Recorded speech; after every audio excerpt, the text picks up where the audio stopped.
Tonight on Bridge City News, the president of the Alberta Union of Provincial Employees blasted the UCP government, saying Premier Jason Kenney is cutting and not creating jobs.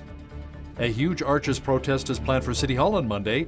Lethbridge Mayor Chris Spearman explains why unity is key in solving our city's drug crisis. And a powerful interview of a woman who was raped, impregnated, and decided to keep her baby. We will introduce you to Jennifer Christie. Your nation. Your province. Your southern Alberta. From the heart of Lethbridge, it's Bridge City News with Hal Roberts. Good evening. Thanks so much for joining us. Monday's City Council meeting could potentially be one of the biggest of the year. The Lethbridge supervised consumption site known as Arches could be shut down. City Councillor Blaine Hagan is bringing forth a motion to close the site. He's also proposing that needles that are used on the facility do not leave the property. Mayor Chris Spearman says he has advocated for both intox and detox services for 5 years now and is wholeheartedly against closing down Arches. The best thing that could happen is that motion get defeated 9-0, and that we stay the course and ask for the services that our city definitely needs. It's a bizarre negotiating position. I have no understanding why this is being brought forward.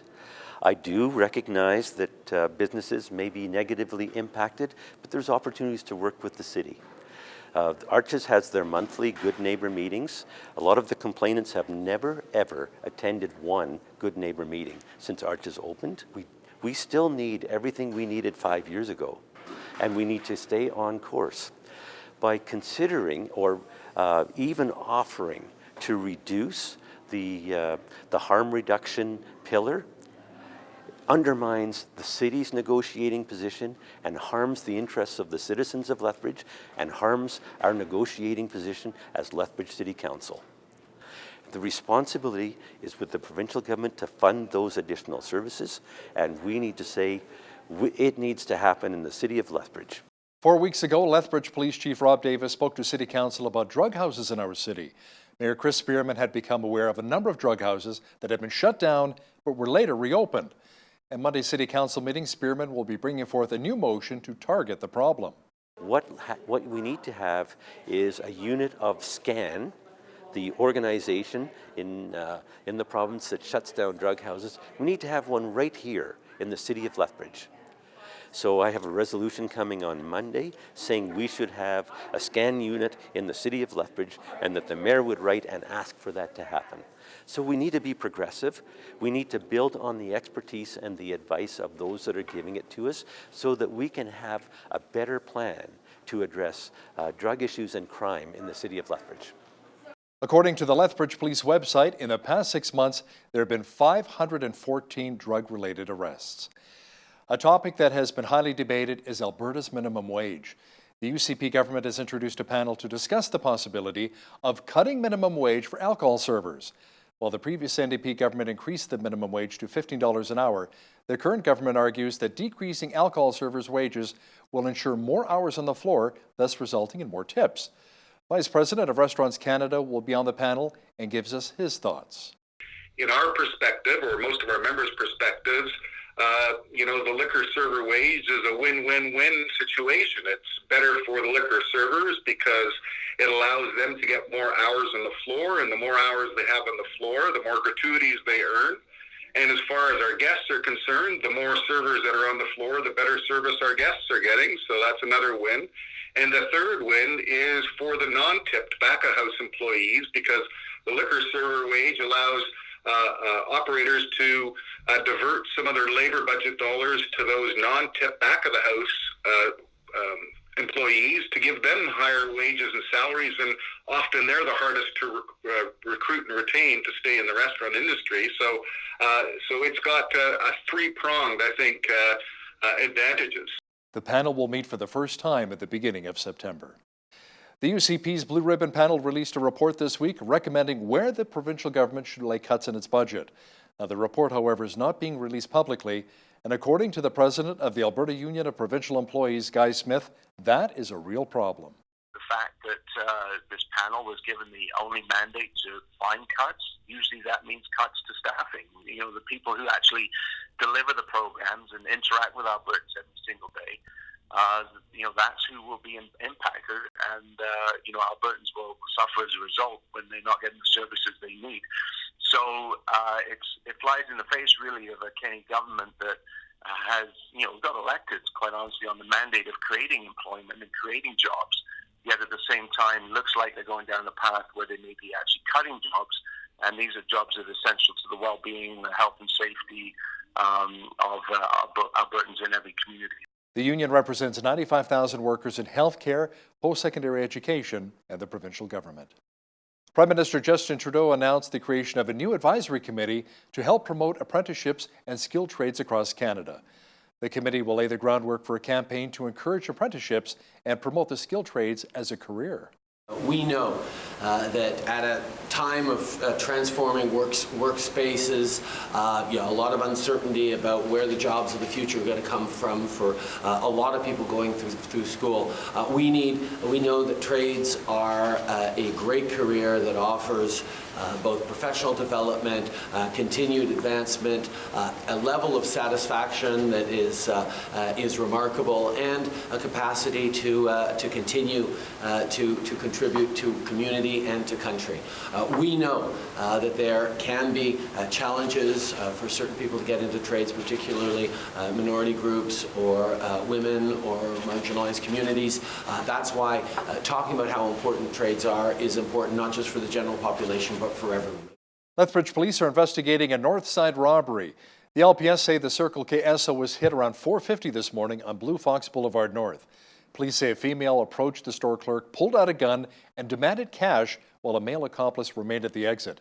Money was given to the suspects when they fled the store in a dark-colored vehicle operated by another male. The clerk was not injured. The female is described as short with dark skin. She wore a black hoodie, dark pants, and a dark bandana. The male was tall, dark skin, and wore a black and gray hoodie with a dark bandana as well. If you have any information about the crime, call Crime Stoppers at 1-800-222-8477. Lethbridge police also need our help finding a missing 32-year-old man. Brandon Douglas Rourke was last heard from by family members on August 5th. Attempts by police to locate him have been unsuccessful. If you've seen Rourke or know where he may be, call Lethbridge Police right away at 403-328-4444. Rick Barva was involved in a tragic car accident on May 27th. And if that wasn't bad enough, Rick and his wife Brenda received news that their house was on fire. Now more than ever, the Barvas are convinced Rick's speedy recovery is simply a miracle. BCN's Loris Alexander was at a fundraiser for the Barvas today and found out why Rick and Brenda are so thankful. Rick Barva is happy to be alive. I do believe that there is a higher power that was looking after me, because the doctors that I visited in the emergency department, they all said that they were so surprised to see me in the condition that I'm in. I mean, I've got some ailments, but they said that they were, unbelievable in the short amount of time. The original intention for Barva was to be in the hospital for 3 to 8 months. He was discharged in just 72 days. Now friends and family have stepped in to lend a helping hand. We were wanting to help Brenda because she was going to be off for a undetermined amount of time with Rick's recovery, so we wanted to do fundraising.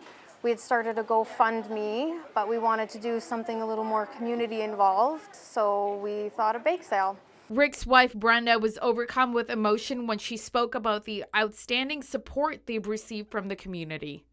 Oh my gosh, where do I begin? What do I say? This is my support team, my colleagues, I don't know how I've held it together through all of this, but my colleagues have helped me, and I just don't even know what to say. Look at this overwhelming bake sale going on today. My husband's here. Despite the accident and losing their home, Rick and Brenda have a newfound gratitude for life. For Bridge City News, I'm Loris Alexander. Jennifer Christie is a mom of 5 kids. She's also a woman who survived a horrific rape, was impregnated, gave birth to the baby, and kept the child. She has a powerful story to share of how the trauma of rape never leaves you. Whether you keep the baby, whether you don't keep the baby, the trauma is the rape, and that lives with you forever. It changes you fundamentally, and what you choose to do with the woman you become in the aftermath of that trauma is really your decision. And you are different forever. It doesn't mean that you can't become a better person than you were. Watch the rest of the powerful interview with Jennifer discussing how her faith helped heal her after she was raped. That's coming up in the second half of our show. Foodies gathered at the Southern Alberta Ethnic Association today for the Taste of the Philippines. Visitors had the opportunity to experience being Filipino for the day, but organizers say the event is more than just a celebration of Filipino heritage. It is also a celebration of Canada's multiculturalism. This event will be showcasing the popular dishes in the Philippines, one of which are the marinated meat, the chicken adobo, and we have also the pork barbecue in skewers, and we'll be serving that with rice and spring rolls. Along with that dish also is the pancit, the most popular rice noodles. For the dessert, we are serving cassava cake and leche flan. So hope you will enjoy in tonight's event. And while we are having dinner, we are also showcasing you our dances. So maybe there are 3 dances that we can share or showcase with you tonight. The Southern Alberta Ethnic Association represents a great diversity of ethnic societies and clubs in Southern Alberta. The group highlights different cultures, languages, cuisines, and performances. Manitoba PC leader Brian Pallister says the New Democrats are showing signs of desperation by calling him names in 2 election campaign commercials. Pallister says the name-calling is unprecedented in Manitoba politics and are in poor taste. The NDP ads feature female actors discussing healthcare or road repair, and they make the premier the butt of a joke. NDP leader Wab Kinew says as an opposition party, the New Democrats have to do things to get noticed in the lead-up to the September 10th election. Police are investigating after the city of Saskatoon lost $1 million in an online scam. A fraudster electronically impersonated an executive of a construction company that had a contract with the city. The culprit asked to have a payment sent to a new bank account, and the city complied. The city is now investigating and reviewing its financial procedures to ensure it does not happen again. A Canadian Forces Hercules plane will be sent to Uganda to take part in a UN peacekeeping mission over the next year. It will transport troops, equipment, and supplies to both Congo and the South Sudan. Defense Minister Harjit Sajjan says the plane will be supported by as many as 25 military personnel. Now, Canada has been a strong supporter of the United Nations peacekeeping operations. We play an important role by contributing high-end capabilities. Now, since last June, our Air Task Force has been delivering vital airlift capabilities in Mali. And today, I am pleased to announce that we are fulfilling another pledge that we made at the 2015 United Nations Peacekeeping Defense Ministerial right here in Vancouver. We're deploying a tactical airlift support to the United Nations Regional Service Center in Entebbe, Uganda.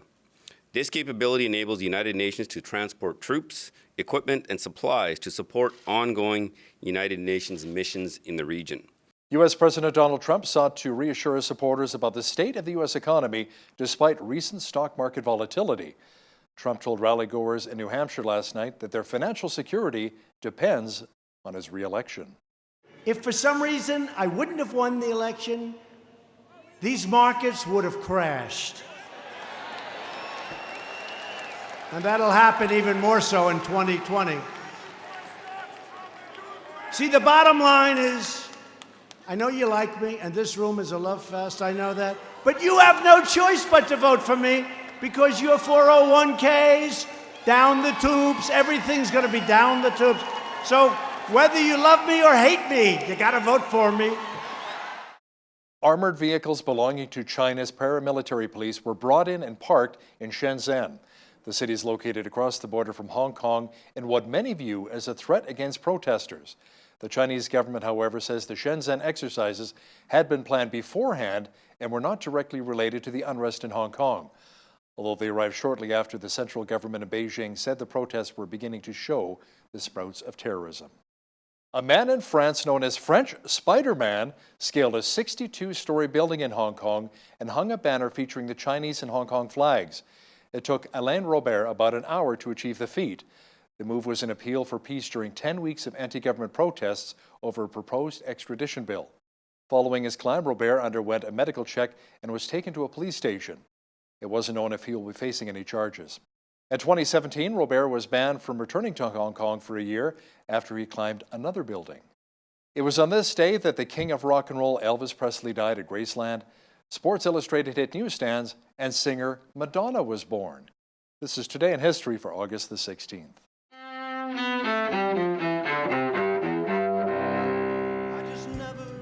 August 16th, 1977. You were always on my mind. You were always on my mind. The last chapter for the king of rock and roll in Memphis, Tennessee. That's where singer Elvis Presley dies at his Graceland mansion at age 42. Heart disease and years of prescription drug abuse are the causes of Presley's death. But Elvis's music and his popularity as the greatest star of rock's early years live on. 1948. In New York, the world of baseball loses a larger-than-life icon, Hall of Famer Babe Ruth. The Yankee slugger dies of throat cancer at age 53, a year after thanking fans paying him tribute. And I'm glad that I've had the opportunity to thank everybody. Thank you. 2003. Idi Amin, considered one of Africa's most brutal leaders, dies in Jeddah, Saudi Arabia at age 78. Amin's rule as dictator of Uganda oversaw the killing and torture of hundreds of thousands of people during the 1970s. 1954. Sports Illustrated, the weekly sports magazine created by Time and Life publisher Henry Luce, hits newsstands for the first time. And 1958.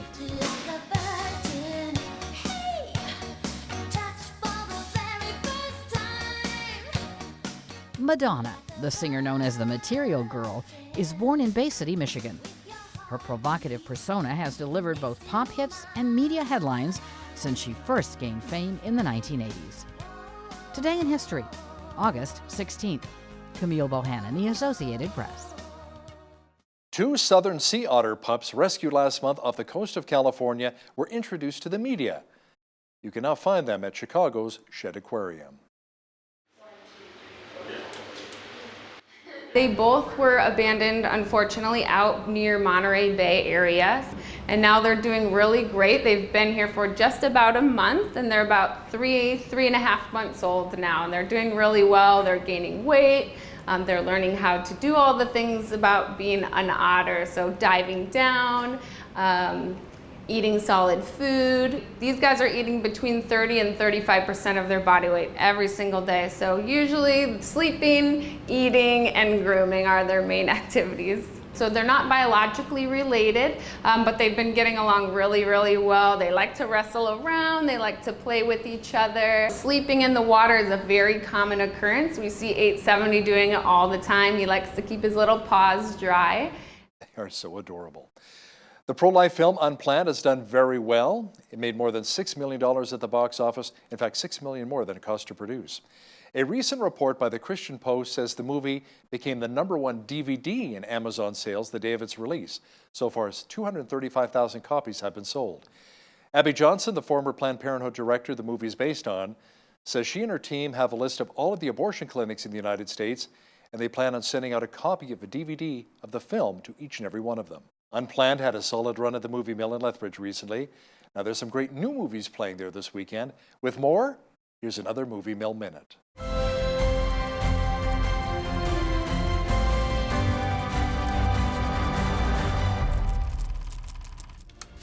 Spider-Man, Far From Home. Our friendly neighborhood superhero decides to join his best friends, Ned, MJ, and the rest of the gang on a European vacation. However, Peter's plans to leave superheroics behind for a few weeks are suddenly scrapped when he reluctantly agrees to help Nick Fury uncover some mysterious attacks, creating havoc across the continent. What do you want, Peter? I want to go back on my trip with the girl who I really like and tell her how I feel. MJ, I am Spider-Man. No, of course I'm not. I mean, it's kind of obvious. Yesterday.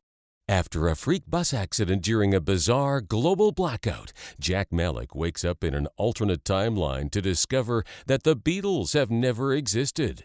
Jack becomes an overnight sensation, performing songs by the rock band to a world that has never heard their name. All my troubles seem so far away. Now it looks as though they're here to stay. Oh, I believe in yesterday. When did you write that? I didn't write it. Paul McCartney wrote it. The Beatles. Who? Lots of clouds and moisture today, and the clouds will be clearing for another beautiful weekend. Weather details are coming up shortly. We had some light shower activity today. Tonight, more rain is in the forecast with a low near 8. The shower should dissipate tomorrow with a high expected near 22. A high pressure system returns on Sunday, bringing lots of sunshine and a high near 28. Just a couple of degrees cooler, but still sunny on Monday. Tuesday, sunshine and 27. Sunny and a scorching hot 33 degrees on Wednesday. Blue sky and 26 degrees is expected on Thursday. Looking at the almanac, the average high for this time of year is 26 and an average low of 10. The highest temperature in this date was recorded in 1962 at 36 degrees, and the record low was 4 in 2000. Sunrise was at 6:23, sunset at 8:49. Looking at tomorrow's national forecast now, Victoria will be overcast and 23. Expect lots of cloud cover as well in Vancouver and a high of 22. A mixture of sun and cloud and 19 degrees in Calgary. Mainly sunny and 18 for Edmonton on Saturday. Mostly cloudy and 20 degrees in Regina. Partly cloudy and 18 is on tap for Saskatoon. A good chance of showers and 23 is expected in Winnipeg. Rain and 28 for Toronto. A chance of thunder showers and 26 for Ottawa tomorrow. Expect rain and 25 in Montreal. In the Maritimes, Fredericton, New Brunswick will have showers and 26. Halifax, Nova Scotia will have a mixture of sun and cloud and a high of 22. Charlottetown, PEI will be cloudy and 24. And in St. John's, Newfoundland, it should be mainly cloudy and a high near 22 degrees on Saturday. A new mushroom farm located just north of Calgary will create 120 jobs while helping to fuel the demand for local produce. Highline Mushrooms announced it is investing $20 million in its second farm at Crossfield, which is located 50 kilometers north of Calgary.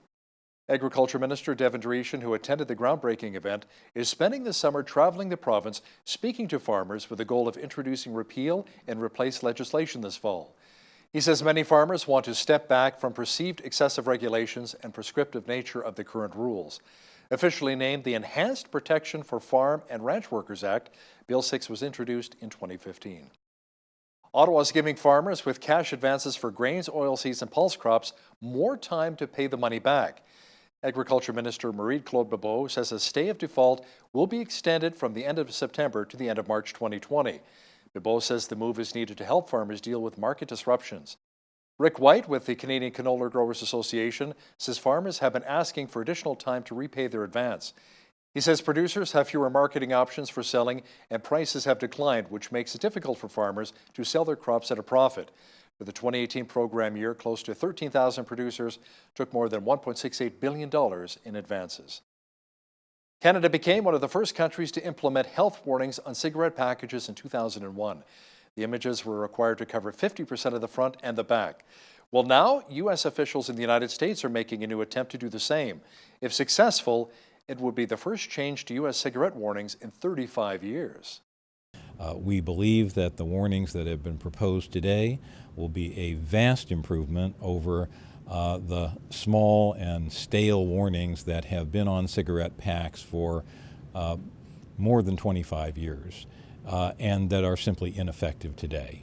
So we believe in terms of informing the public, both smokers and non-smokers, about the dangers of cigarette smoking. These warnings are an important step forward. It took so long that my organization and other public health organizations had to file a lawsuit against FDA to require them to issue these warnings with expedition and actually set deadlines for the issuance of these warnings. And today was the deadline for FDA to issue a proposed rule. There is another deadline of March 15th of next year for the agency to issue a final rule.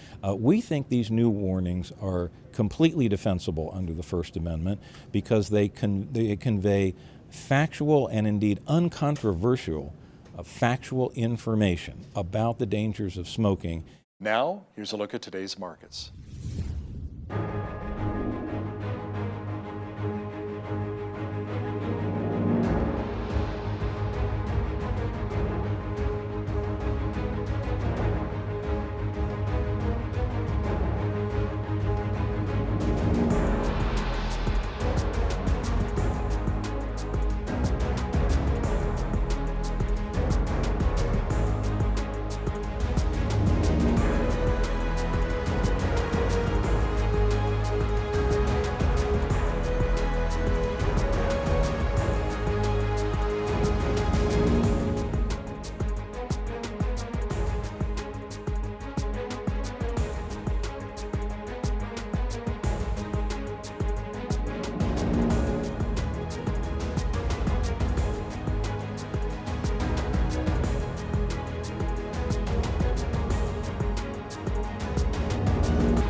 Recapping one of our top stories this hour, the UCP's Blue Ribbon Panel released a report this week recommending where the government should cut its budget.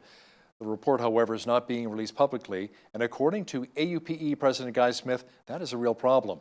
Smith also says Kenney's cuts could lead to job losses, not job creation, which he says Kenney campaigned on. The Alberta Union of Provincial Employees represents 95,000 workers in healthcare, post-secondary education, and the provincial government. Jennifer Christie is a woman who was violently raped, impregnated, gave birth to her baby, and then decided to keep the child. Her powerful story of how her faith pulled her through is coming up next. But first, here's a look what's happening in and around your community. Here's your Bridge City News Community Calendar. The Interfaith Food Bank is hosting its 13th annual Whoop Up Days Pancake Breakfast Tuesday, August 20th from 7 to 10 a.m. at 1103 3rd Avenue North. Enjoy delicious pancakes, sausages, eggs, beans, and fruit. Cost is $3 for adults and $2 for kids ages 4 to 12. Children 3 and under are free. There will also be music, carnival games, crafts, a Western photo booth, and more. For details, visit interfaithfoodbank.ca. Another event on August 20th is the Scenic Plaza Whoop Up Days Block Party, taking place at the Galt Museum South Garden from 11:30 a.m. to 1:30 p.m. Enjoy beef on a bun, beans and pop, live entertainment, face painting, and more. Admission is $4 with proceeds going toward a local charity. For more information, visit galtmuseum.com. Are you going through divorce or separation?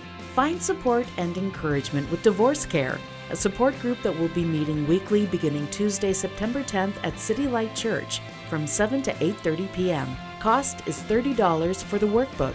For more information, visit divorcecare.org or call John and Sandy Dick at 403-892-7046. And that's your Bridge City News Community Calendar. In the ongoing abortion debate, one controversial area is whether there should be exceptions in the case of rape or incest. Today's guest knows firsthand what that's all about. Joining me now via Skype from Virginia is Jennifer Christie, a pro-life speaker and a mom of 5 who has a very powerful story to share. Jen, welcome to BCN. Thank you so much for having me. Now, your story makes some people cry and other people very angry. You were violently raped in 2014. Can you speak about that horrific experience and how it really shaped you? Yes. So I'm a sign language interpreter by trade, and as I freelance, my work includes a lot of travel just by its nature. And in January of 2014, I was traveling for work, and the assignment was about 2 weeks long, and I was out of town and staying in a hotel. And the last day of this 2-week-long assignment, as I was going back to my hotel room, I did not know that I was being followed. And when I got to my room, I turned around to close my door, and there was a man in my doorway. And he, condensing this for time and content, beat me up and raped me. And I was treated in the hospital for broken bones, ribs, fingers, a brain bleed, which left me with a seizure disorder, internal damage, which has required 6 surgeries to date just to fix what was destroyed. And my whole world changed that day, to say the least. How I felt about myself, how I viewed the world, how I looked at God, how I looked at men. It was absolutely earth-shattering. Rape is a soul-destroying crime, and I did not know even the extent of what would change, but that was sort of just the beginning of the journey that we were about to take, and that's what happened. That was January of 2014. Now, Jen, I understand that previous to this assault, even though you were pro-life, you held the belief that in cases of rape, it was acceptable to get an abortion. Now, did you consider having an abortion, especially when pressured to do so by your folks? I did not. I can't begin to tell you how dark the world seemed to me in the days and weeks following the assault. I was a very different person. I was a Christian since an early teenager. My husband and I were both Christians. I'd had a very, very strong faith, but the world was different. You know, everything was different. And I didn't think I could keep on existing. I didn't know how to relate to my husband. I didn't know what to think of myself, of my God, of my children, how to look at them. I didn't know how to keep going. And when I found out I was pregnant for the first time, for the first time since the attack, looking at that ultrasound screen, I felt something akin to joy again. And I remember thinking that, very clearly thinking, okay, I've got to get this together. I've got to get myself together here. Like, someone else needs me in a very real way. Aside from the children I had, who were outside of my body, I was like, okay, this person needs me, like, right now to carry on. And just this feeling of I couldn't protect myself. I fought and I tried, but I couldn't protect myself then. But that little heartbeat on the screen, that little guy, I could protect him, and I needed to. And it was this ferocious feeling of defensiveness, because I knew the way the world was going to look at him. I knew the way the world was going to see him. And from the start, it was that mama bear instinctive, like, it's me and him now, and I didn't feel alone anymore.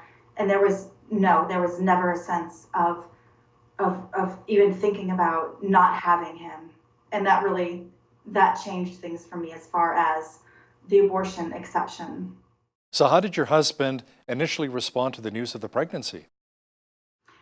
I was away on work again, and I called him, and I just said, are you sitting down? He knew I had not been feeling well. He knew something was wrong. I was actually out of the country. And I just said, I'm pregnant. And he had had a vasectomy after our fourth child. It had been a very difficult pregnancy. And so he knew immediately.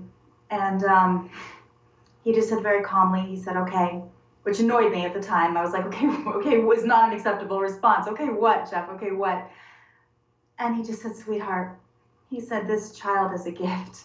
He said, this is something beautiful out of something terrible and painful for us. He said, we can do this. We love babies. And I said, yeah, we love babies. And he said, this will be awesome. We can do this, you and me. We can do this. And we did. And from the very moment, it was just our baby. And when we speak about this, people are either in love with that response or appalled. And Jeff gets asked a lot, well, you're raising a rapist baby. What's it like to raise a rapist baby? And he's like, I don't know. I'm raising our baby, and it's been our son from the start. And that's just how it's been. And you kept the baby, right? We kept the babies, our son. Yeah, he started kindergarten last week, Joshua. Means Yahweh saves, Jehovah saves, and he absolutely does. And that's just him. Yeah, he's been us, and he absolutely has been nothing but light and joy, and we'll be able to tell him one day how he healed our whole family when we were in the darkest place of our lives, and brought us joy again, and reminded us of how good God is, and just the love that can come from something so terrible. So do your other children know where this baby came from?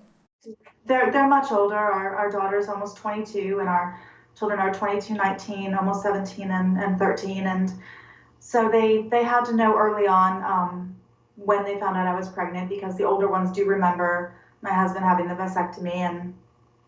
And to their credit, they handled it better than I expected they would. Basically, I remember telling the older ones, we told them incrementally and just said, we want you to understand that, this, while something horrible happened, this child is not something horrible. And immediately they were very protective of their younger brother. My daughter especially just said, I would never think that. I would never think anything horrible about him. And the kids have been very, very supportive of me. My oldest son actually gave an interview in a documentary we were involved in, and just said, I hope that I can one day be half the man my father is. And he just said, I'm so proud of how strong my mother has been, and it's so hard to see how something so evil can produce something so sweet and innocent. And so the kids have been great. I actually had a conversation with my 16-year-old not too long ago, where he just said, I just hope, the man who attacked me has since been killed, and he just said, do you think he knows? He said, do you think he knows that he didn't break you? I hope he knows. And so the kids, even the ones who don't discuss it so much, have a real good sense of the idea that God can bring something beautiful from the ashes. So. Now, one of the arguments is that if you have the child, then you're reminded over and over and over again about the traumatic rape. Is that what happened with you? No, that argument is very interesting to me because, of course, the implication would be that otherwise you would forget. And it seems so foolish when you really think about it, because there's never any forgetting. You know, I mean, regardless of whether you keep the baby, whether you don't keep the baby, the trauma is the rape, and that lives with you forever. It changes you fundamentally, and what you choose to do with the woman you become in the aftermath of that trauma is really your decision. And you are different forever. It doesn't mean that you can't become a better person than you were. And I would argue that that's what a child does for you. It can make you a better person than you were, and that's certainly what Joshua has done for me, for everyone around us. And you know, there's no one saying that you're going to be forced to become a parent. You know, there are other people who will parent that child for you, but there's all these lies and all this pressure being told to women that, you know, you can forget, you'll never move on. If you have this child, you'll never move on. And you know, I'm asked all the time, well, isn't your son a reminder? Isn't he this horrible? He's a reminder, absolutely. You know, he's a reminder that love wins out over hate. And he's a reminder that good triumphs over evil. He's a reminder of all these wonderful things. But as far as the rape goes, that lives with me in a lot of ways, but not in this child. Have you had the opportunity to speak with other women who chose to keep a child born out of rape? And if so, what are you hearing from them? Hundreds. I didn't ask for a national and international platform. It's something I kind of fell into. It's been an incredible gift. And yes, I've spoken with hundreds of women. Women reach out to me daily. I've spoken with, countless women. And it's interesting because I always feel like I've come up with something creative when I talk about the child being healing, and no, we all say the same thing. We all talk about, you know, our children being the vehicle through which we found healing and grace. And there's a very real feeling, very tangible of, you know, looking at that ultrasound or whenever the first, you know, that pregnancy stick and feeling like we're not alone anymore. And that seems to be the common thread among women who conceive and rape. Suddenly you're not alone. Suddenly you have strength to go on. Suddenly there's a light in this darkness. And that's always been what I read about. And you know, there's always going to be women who say, well, what about the woman who doesn't feel that way? And I'm sure that happens. But for the woman who struggles with that, I've never, ever met a woman who has had a child from rape and regretted her child. I meet women all the time who come up to me and say, thank you for speaking out. I wish I'd had the courage because I had an abortion so many years ago after rape, and that's what they regret, still decades later sometimes. So what do you say to those who voice concerns that the child will eventually find out that they were born out of rape and the powerful impact that could have on that child's life? I think that it's all in the way that you approach it. You know, I mean, I know a lot of adults who are conceived in rape, and I've never met one who regrets being born. I mean, I'm not so naive to think that it won't affect them, but I mean, certainly as far as our son goes, you know, we're presenting it in a way that, first of all, he's surrounded by love, and we really are presenting this to him. He knows very little right now. He's 4. You know, he knows that mommy and daddy speak.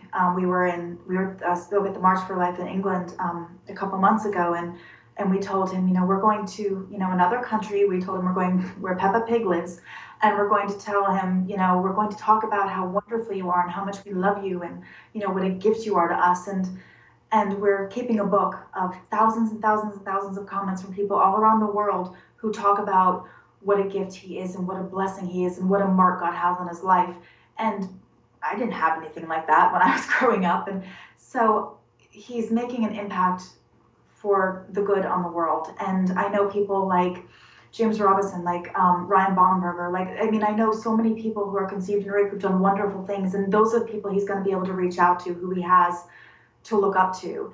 And I think as long as we frame it in that way and we show him that there are beautiful things in life that come from evil and look what God can do, as long as it's framed in that way, he'll be okay. I mean, there there are things that happen in life, they just do, that are not wonderful, but they can always be conquered with love and with goodness and with God, and that's really the message that we're trying to give. So Jen, the man who raped you, was he caught, convicted, and spending time in prison now? He was caught, in a sense. He was not. The man who raped me went on to rape and murder a few other women before he was caught by the brother of one of his earlier victims and killed. And that's where his story ends. Yeah, so that was very hard for me. I dealt with a bit of survivor's guilt there, and thinking if I had been able to stop him, then the next few women who were killed wouldn't have been. And that was a very hard piece for me to work through. But he is not on the street anymore, and yeah, so he's gone. So your faith really brought you through a lot of the hard times for you and your family. It did, and still does. Now, you've been the recipient of some nasty backlash. Why do you think it is that some pro-choice supporters disagree with the decision you made? The rape exception is always what is held up. You know, the 1% of the reason that people abort is always held up as a reason that abortion needs to be legal. It's always been the fiercest, reason that people get so upset. And I'm throwing that out there. I'm shaking up that rhetoric. What about in cases of rape? And well, what about that? And I'm like, well, what about that? Most of us, 80% of women who conceive and rape do not abort. And when you throw that out there, that really gets people very angry. And, then they throw up, well, what about the pregnant 11-year-old? What about the and it's, they get more and more extreme with it. And it doesn't, they don't want the truth. They want to be able to hold that out there because, then abortion can stay legal in cases of rape. And so, yeah, we get a lot of hate, and it's just, we're trying to speak to that truth. I understand when pro-lifers use it, that it's often, I think they believe that it's compassionate. It's misplaced, but I understand where they're coming from. But as far as the other side goes, it's because we're throwing out their last bastion, their trump card that they're trying to use to keep abortion legal in this country, and we're refuting that, and that's upsetting. Jennifer Christie, pro-life advocate and mother of 5 beautiful children. Thanks so much for joining me today from Virginia. Thank you for having me. I appreciate it. Good talking to you.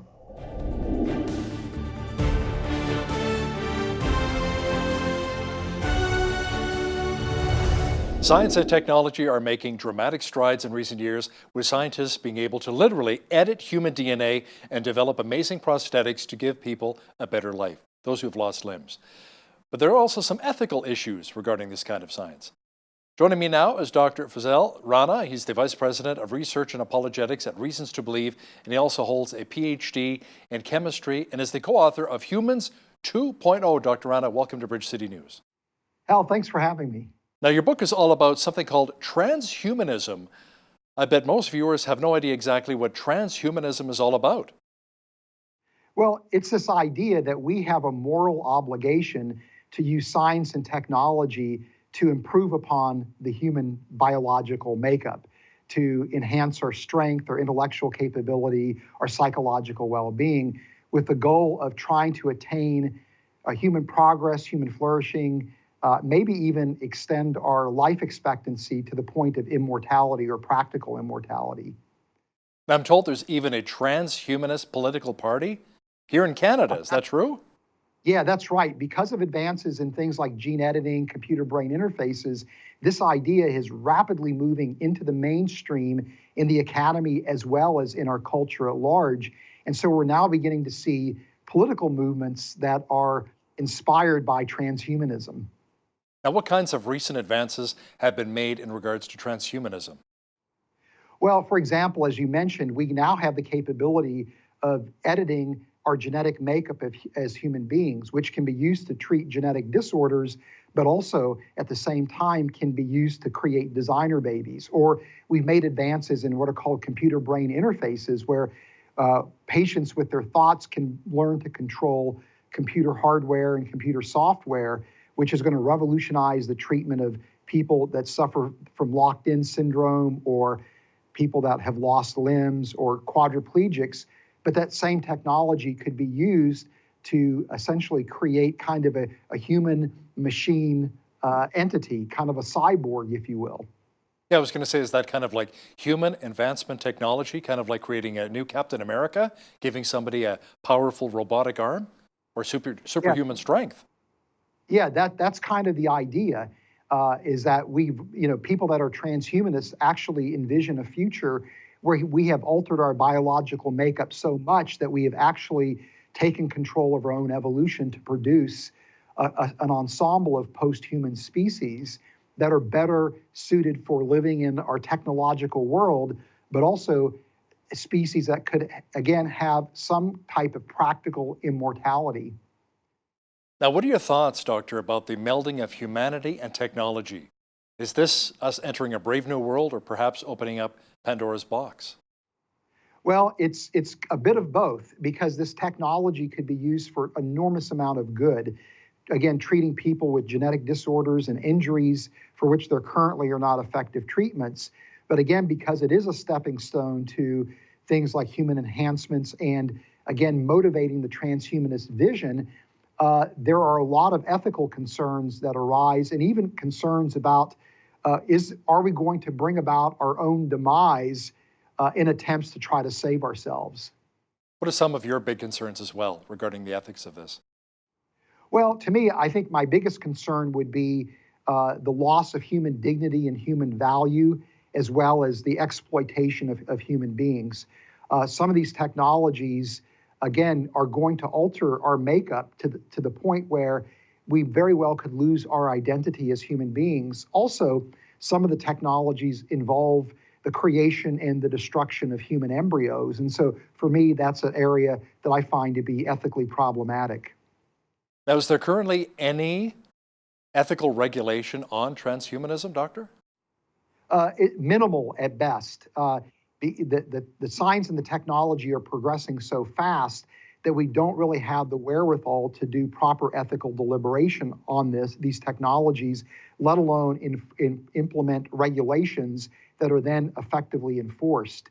So we very quickly could wind up in the wild, wild west of biotechnology, where anything goes. And sadly, this technology is not only powerful, but inexpensive and easy to utilize increasingly, which means you're not just simply going to have people that know what they're doing using the technology. It could easily wind up in the hands of people that are willing to take risks, that are willing to use it irresponsibly.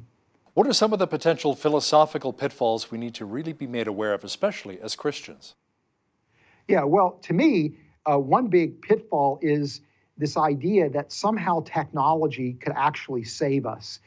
Scholars that work in the philosophy and the history of technology very readily acknowledge that as human beings, we have an uneasy relationship with technology.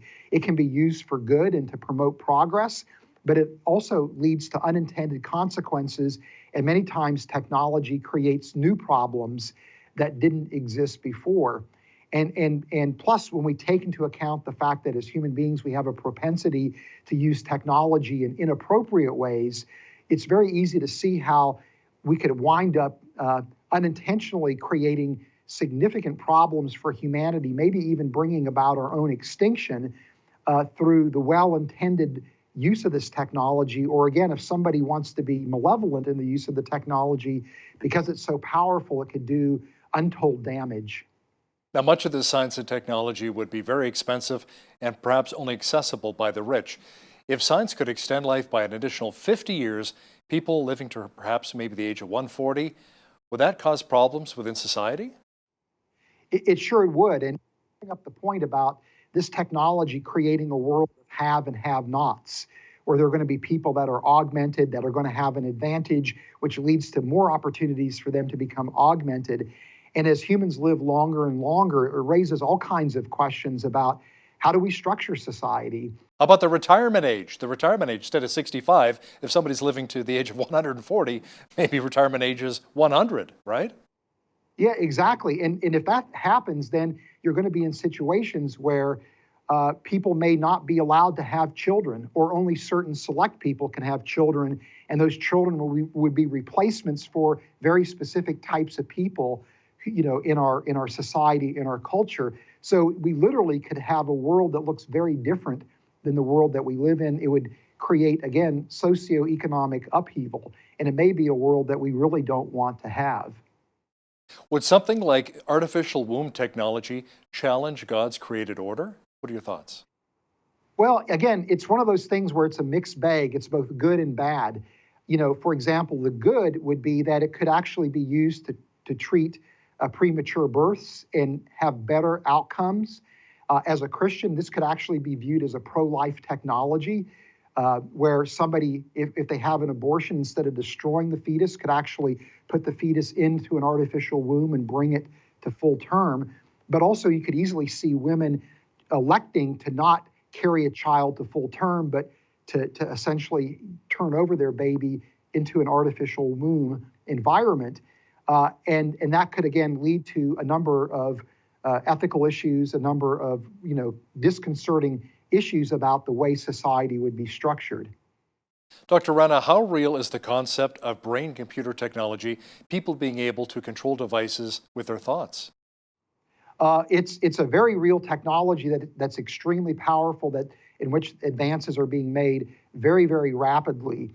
But there's a dark side to the technology as well, because not only can it be used, again, to treat people that are amputees or quadriplegics, but there's now the thought that maybe this will be a stepping stone to something called the brain net, where we would all have computer-brain interfaces, and that we could literally link our brains one to another, creating something that Michio Kaku, the physicist, calls a brain net.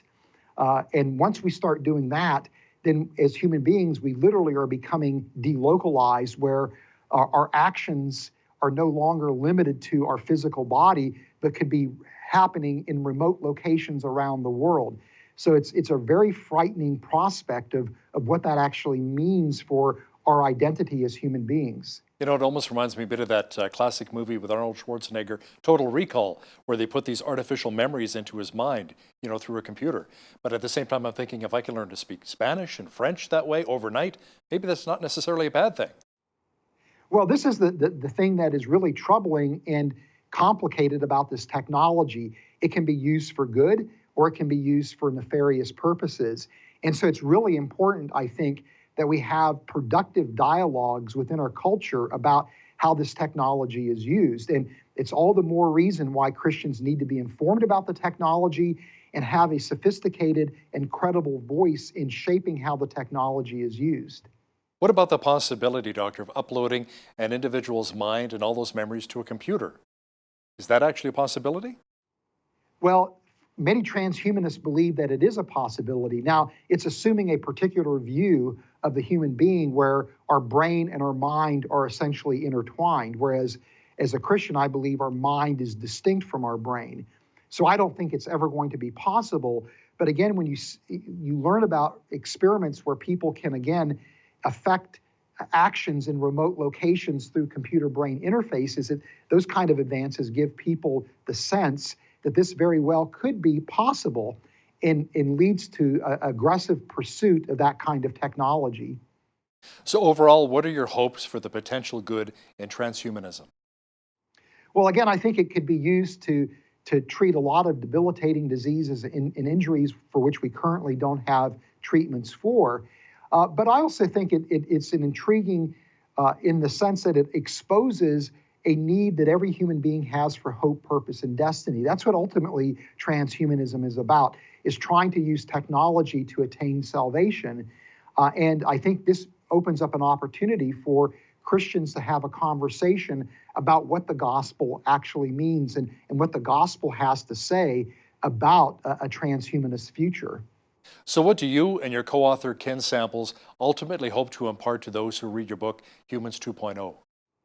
Well, we first of all hope that we put transhumanism on people's radar screens, that they realize that this is a real movement that is going to become part of our culture in the near future, and that they understand how they can engage this idea in a productive way, in an effective way, not seeing it as something to be alarmed about, but something to be sober and understand what the potential pitfalls are, but also how it can be used for good. Dr. Fazal Rana, co-author of Humans 2.0, thanks a lot for joining me today from Covina, California. Hal, thanks for having me.